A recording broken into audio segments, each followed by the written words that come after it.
On a remote Caribbean island in 1757, a boy was born into nothing. His father was a Scottish trader who abandoned the family. His mother was a woman of mixed race, living in a society that had no place for her.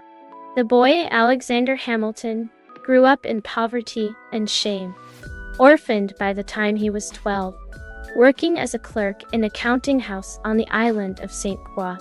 He had no family name of worth, no inheritance, no connections, no future. By every measure of his world, Alexander Hamilton should have died unknown on that island. Instead, he would become the architect of American finance, the right hand of George Washington, and the man who transformed a bankrupt, fragile new nation into an economic powerhouse. But his journey from nothing to everything would be marked by genius, obsession, scandal, and ultimately, tragedy. As a teenager, Hamilton taught himself. He read everything: philosophy, history, science, literature. He wrote poetry and essays that caught the attention of St. Croix's educated elite. A hurricane struck the island when he was 16, and Hamilton wrote an account so vivid and powerful that local merchants read it aloud in the streets. They recognized his genius. They raised money to send him to America to get an education. In 1772, at 17, Hamilton arrived in New York with barely anything in his pockets. He enrolled at King's College, now Columbia University. But the American Revolution interrupted his studies. Restless, ambitious, and hungry to prove himself, Hamilton didn't finish his degree. Instead, he joined the Continental Army. When George Washington needed someone sharp, someone loyal, someone willing to work 18-hour days, he found Alexander Hamilton. At just 19, Hamilton became Washington's aide-de-camp and closest advisor. For 8 years, he was Washington's right hand, seeing everything, writing everything, learning how to lead. When the Revolutionary War ended and the Constitution was born, Hamilton saw a young nation in chaos. The government was broke. There was no central bank, no credit system, no way to pay the soldiers who had fought for independence. The states were printing their own money. Nothing had value. Everything was collapsing. Hamilton had a vision: a federal government with real power, a national bank, a system of credit and currency that would let America compete with European powers. He didn't have a degree in finance.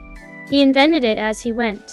In 1789, President Washington appointed him the first Secretary of the Treasury. At 32 years old, Hamilton took command of a financial system that didn't exist and built it from nothing. He assumed the war debts of the states.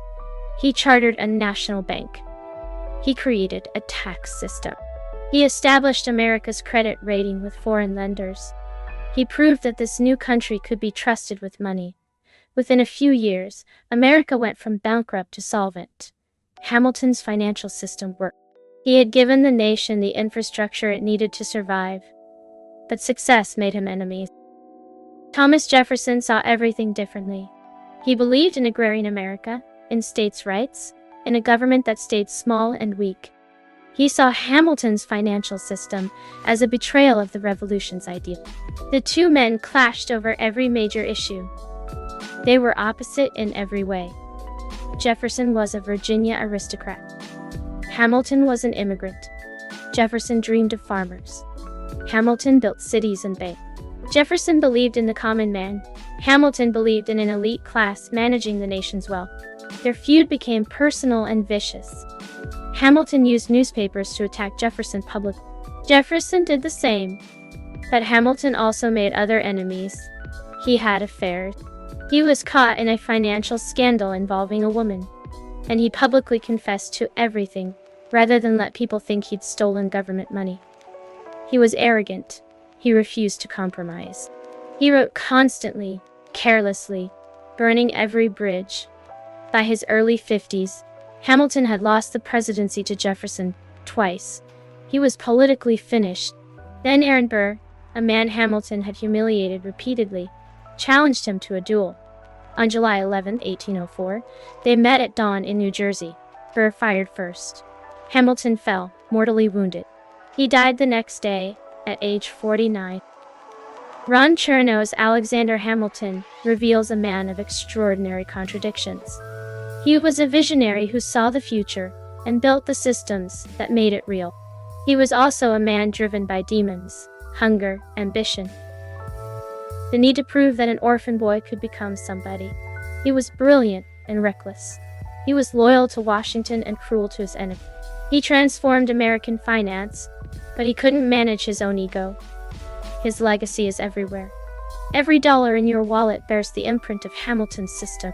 Every bank, every stock exchange, every government bond is built on infrastructure he designed.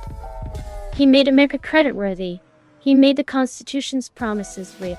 But he also showed what happens when genius isn't tempered by wisdom. Hamilton's life teaches us that brilliance without restraint can elevate you and destroy you simultaneously. He rose from nothing through pure intellect and will, but that same drive pushed him toward the fatal duel that cut his story short.